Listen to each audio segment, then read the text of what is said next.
Hi, I am Urvil Patel, wicket-keeper batsman, Chennai Super Kings.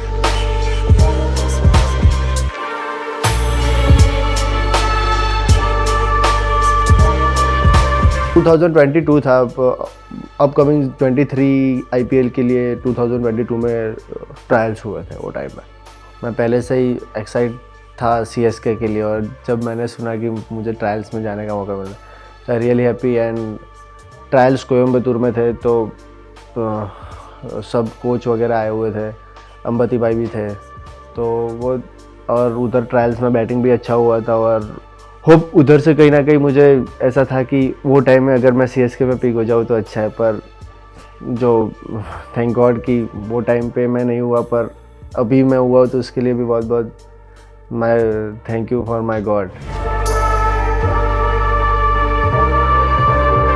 मैं तुरंत पहले 3 और 4 अप्रैल को मेरा ट्रायल था, फिर उसके बाद 26 को मुझे फिर से कॉल आया कि हम 28 और 29 को 2 मैच खेल रहे हैं, तो आप उसमें आ सकते हो।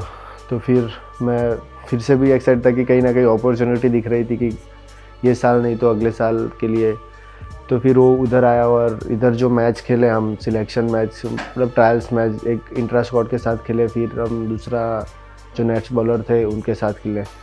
तो वो टाइम मेरा बैटिंग अच्छा हुआ, सबको पसंद आया कि हम ऐसे एज ए रिप्लेसमेंट तुझे देख रहे हैं, तो नाउ वेट के बीसीसीआई से अप्रूवल आ जाए। और फिर तो वो मैं दोपहर में सोया था 12 बजे, और 1 बजे उस सर का कॉल आया, तो फिर मैं बहुत एक्साइट था। और जैसे ही मुझे सर ने ऐसा बोला, तो मैं सीधा पहले जाके, जहाँ मेरे भगवान, जहाँ पे मैं बहुत मानता हूँ, मैं उनके मंदिर में जाके पहले उनको धन्यवाद किया कि मतलब जो मैंने डोमेस्टिक में परफॉर्म किया था, तो सब लोग बोल रहे थे कि कहीं ना, मतलब तेरा इस बार कहीं ना कहीं जगह पे होना चाहिए। तो आई थिंक वही मैं उनको क्रेडिट दे रहा था, भगवान को, कि जो मैंने इतना परफॉर्म किया है उसका मुझे ये साल पे वेट नहीं करना पड़ा और मुझे वो अपॉर्चुनिटी मिली।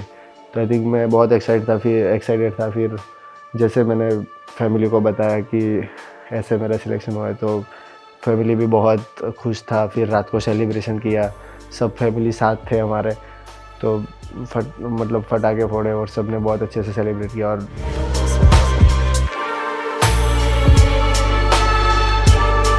भाई ने बस सिर्फ ऐसा ही बोला कि जो खेलते आ रहे हो वैसे बिंदास खेलो, कोई सोचेगा, ऐसा कुछ नहीं है, सिर्फ तुम बिंदास खेलो एंड ऑल द बेस्ट।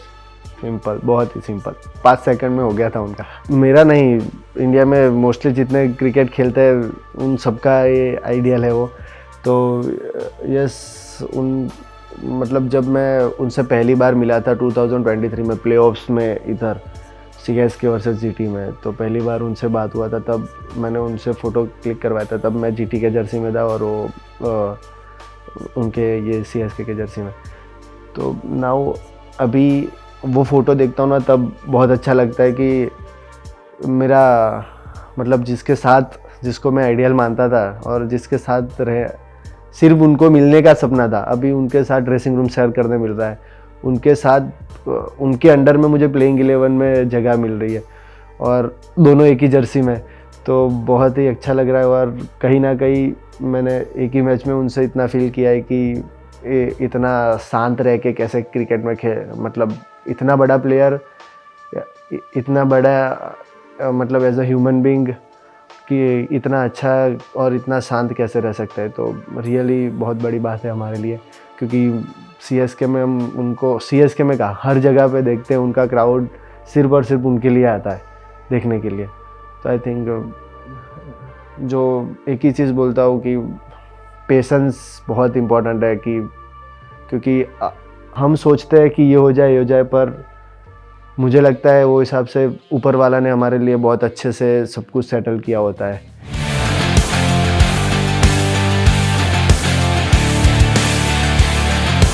जब मतलब मैं इधर जब आया, तो 5th को इवनिंग को आया, तब मैंने श्रीकांत सर से मिला, कि उस सर ने मुझे बोल दिया कि तू खेल रहा है और वैसे ही खेलना है जैसे ट्रायल मैच में बैटिंग किया था, बिंदास खेलना है, तुझे कोई प्रेशर नहीं है कि ये खेलना है वे खेलना है, एन्जॉय योरसेल्फ। एंड बाद में जब प्रैक्टिस में मैं गया तो प्रैक्टिस में मैंने बात किया विजय भाई से, तो विजय भाई ने भी बोला कि बिंदास खेलो, सब अच्छा ही होगा, जैसे तुम खेल रहे हो बिंदास वैसे खेलो।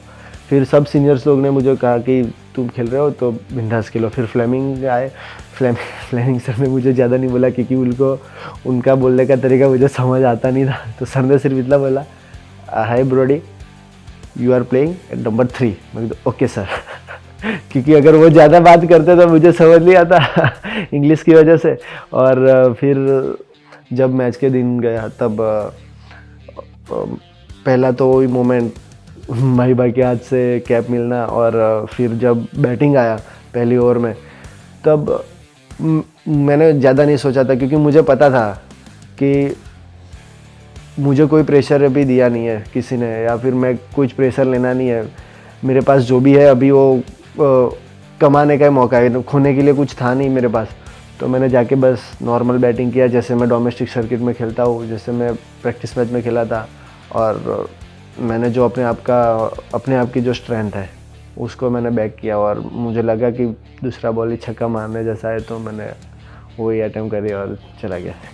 यस, मेरा favourite shot pickup and flick also, पूरा मिड ऑन से लेके स्क्वायर लेग तक मेरा फेवरेट एरिया है। मैं सच बताऊँ तो जब भी मोइन अली बॉलिंग में आए ना तब मैं बहुत रिलैक्स हो गया था कि बस ये कहीं पे भी डालेंगे उनको मैं 100% टारगेट करूँगा, क्योंकि ऑफ स्पिनर डाल रहे थे और मैं राइटी, तो मैं 100% श्योर था कि ये इनको मैं अटैक करूँगा। तो होपफुली थैंक गॉड कि मतलब मैंने जो जैसा सोचा था वैसा ही हुआ।